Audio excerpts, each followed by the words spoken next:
Shift ختم ہونے کے بعد وہ اسٹور سے نکل کر قریبی ریستوران کی طرف جا رہا تھا جب اس نے راہم کو راستے میں لائٹ پولز کے ساتھ کھڑا دیکھا۔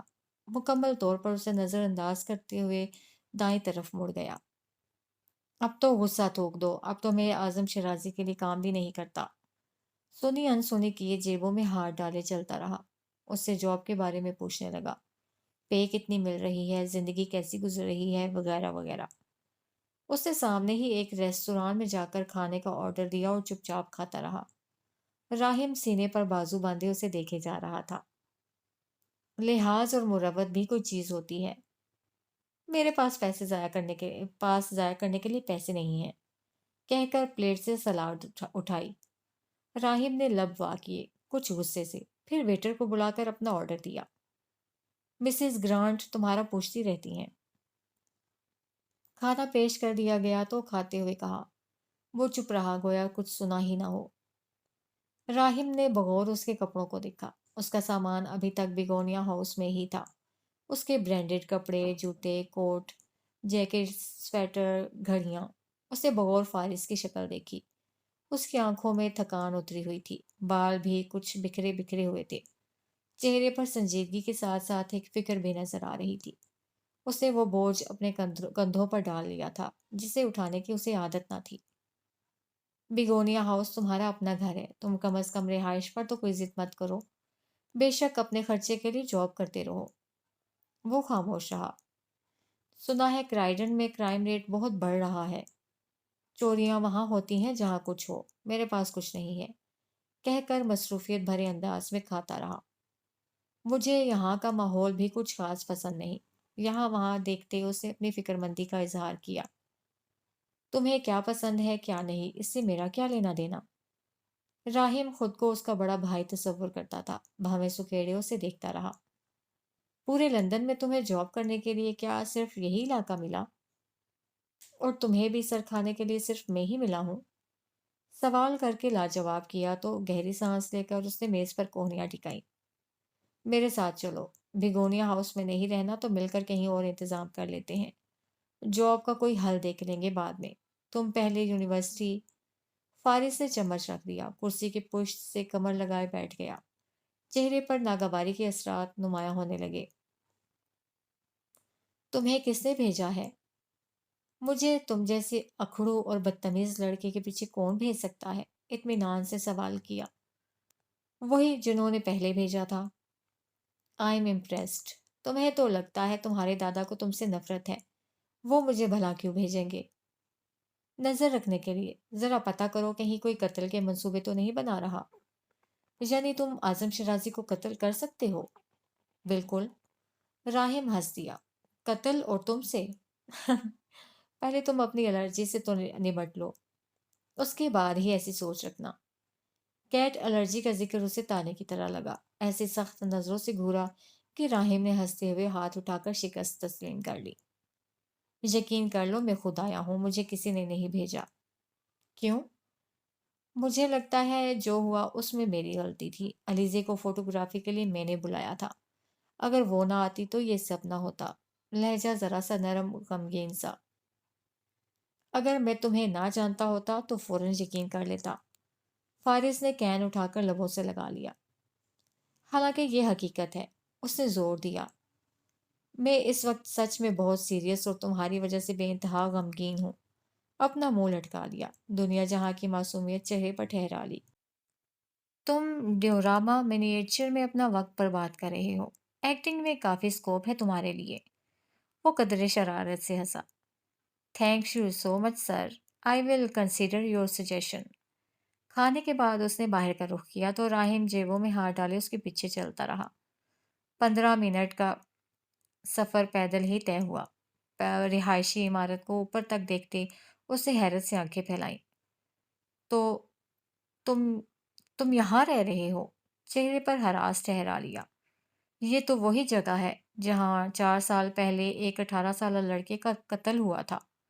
سسپینس کی انتہا کرتے وہ ذرا سا خوف میں مبتلا ہو کر بولا، سی آئی ایم ہیونگ گوسمپس ناؤ۔ میرے رونگٹے کھڑے ہو گئے ہیں۔ بہت ہی خوفناک واقعہ تھا، ابھی تک قاتل کا سراغ نہیں مل سکا۔